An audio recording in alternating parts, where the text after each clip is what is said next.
Renungan Pagi bersama Allah di Waktu Fajar oleh Ellen G. White, 8 Oktober 2022. Mari kita berdoa.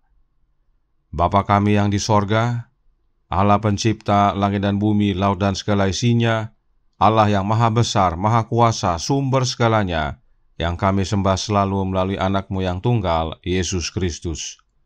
Terpujilah Yesus, anak Allah yang maha tinggi, yang adalah pencipta dan penyempurna iman kami.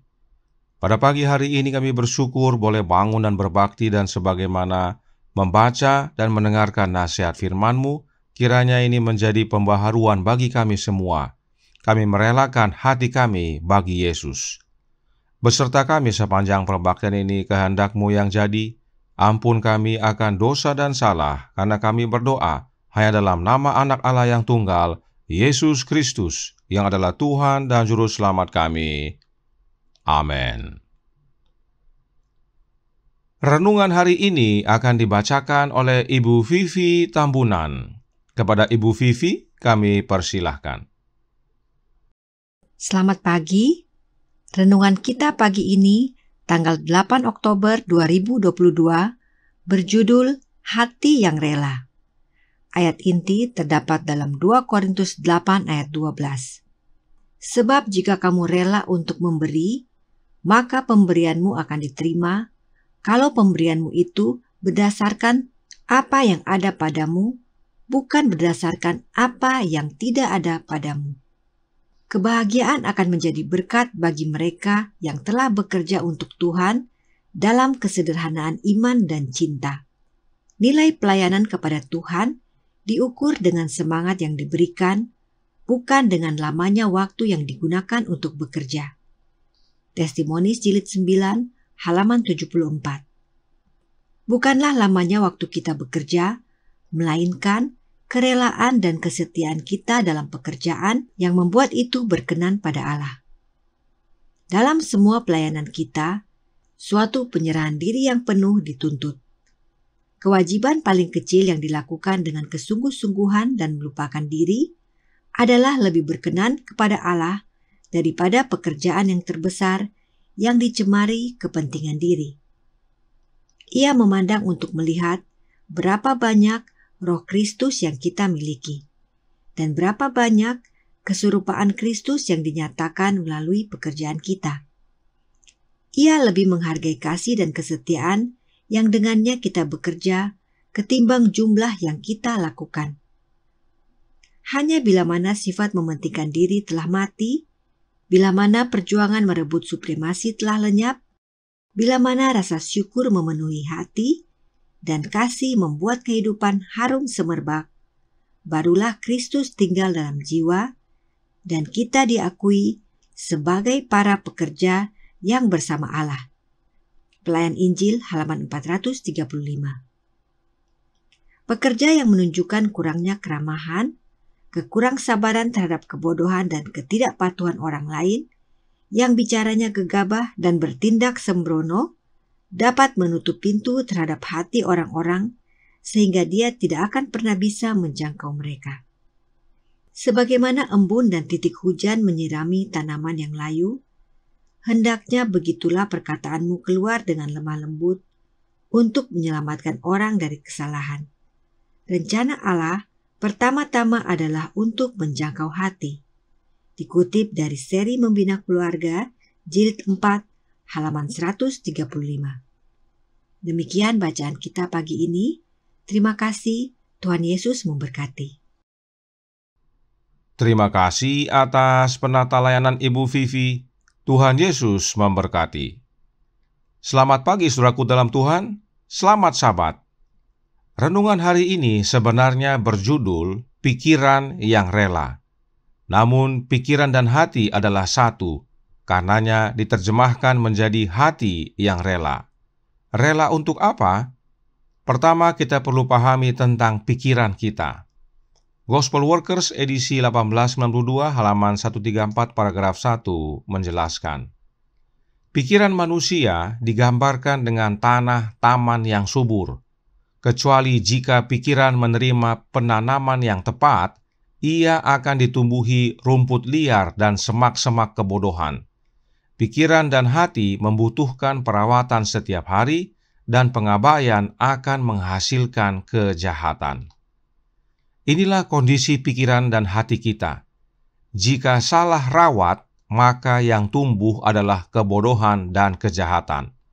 Oleh karena itu, Roh Nubuat menasihatkan dalam suratnya nomor 48, tahun 1876, paragraf 3, yang berbunyi, "Pikiran Yesus Kristus harus ada di dalam kita, mengendalikan setiap pikiran, setiap tujuan hidup kita." Dan Paulus telah terlebih dahulu menyatakan tentang hal ini dalam Filipi 2 ayat 5 yang berkata, "Hendaklah kamu dalam hidupmu bersama menaruh pikiran dan perasaan yang terdapat juga di dalam Kristus Yesus." Jadi, pikiran dan hati kita itu layaknya tanah yang subur. Tetapi jika kita tidak taruh dalam Kristus, maka yang tumbuh adalah tanaman kebodohan dan kejahatan. Tetapi bila pikiran kita berada di dalam pikiran Kristus, maka tumbuhan kebenaran menjadi bagian kita. Pikiran Kristus mengendalikan tujuan hidup kita. Inilah kerelaan yang kita perlukan. Kita perlu rela untuk Kristus yang menguasai hati dan pikiran kita. Ini hal pertama yang harus kita miliki, yaitu rela menerima kehadiran Kristus dalam hidup kita. Banyak orang berpikir untuk kita memiliki hati yang rela bekerja bagi Kristus.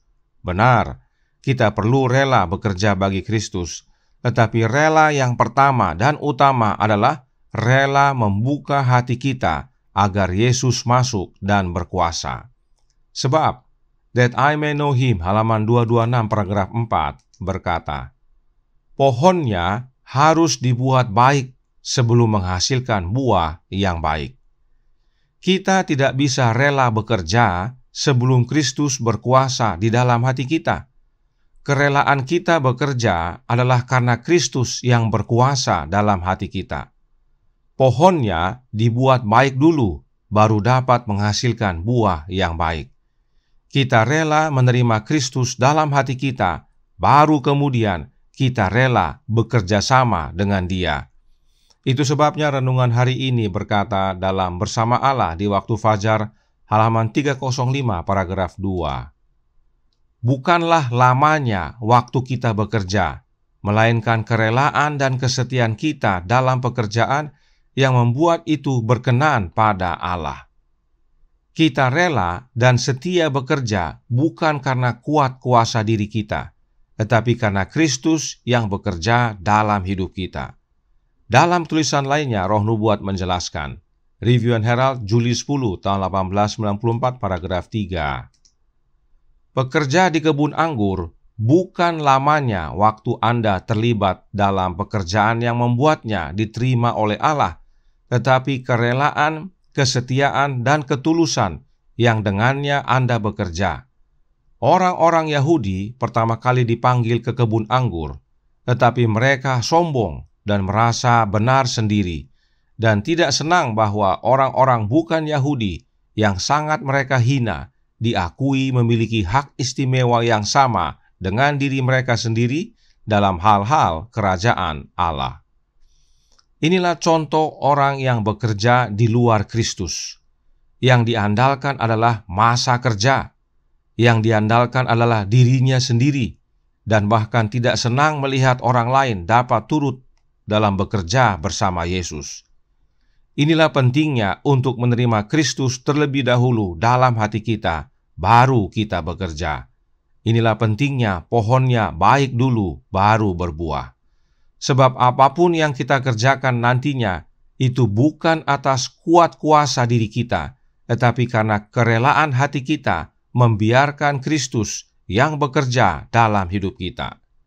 Ingat kembali kutipan berikut ini yang kita baca dalam Testimonies to Southern Africa, halaman 80, paragraf 4. "Karena kami adalah kawan sekerja Allah, kamu adalah ladang Allah, bangunan Allah. Kristus menyatakan, di luar aku kamu tidak dapat berbuat apa-apa. Kemudian, buka pintu hati dan biarkan Yesus masuk. Dia adalah pekerja besar sekaligus pemberi hukum. para anggota gereja kita perlu bangun kepada kesadaran bahwa mereka tidak boleh mengandalkan diri sendiri, dan seluruhnya Yesus. Kita harus bekerja sama dengan Tuhan Yesus. Itu sebabnya renungan hari ini menyatakan dalam Bersama Allah di Waktu Fajar halaman 305 paragraf 2 berbunyi, Ia memandang untuk melihat berapa banyak roh Kristus yang kita miliki dan berapa banyak keserupaan Kristus yang dinyatakan melalui pekerjaan kita. Yang Allah lihat dalam hidup kita bukan berapa lama kita telah mengabdi atau berapa lama kita sudah bekerja, tetapi Allah melihat berapa banyak kita memiliki roh anaknya, yaitu roh Kristus dalam hidup kita. Sebab Kristus tinggal dalam hati kita oleh kehadiran rohnya, dan oleh kehadiran roh Kristus, maka kita bekerja sebagaimana Kristus bekerja. Bagaimana Kristus bekerja?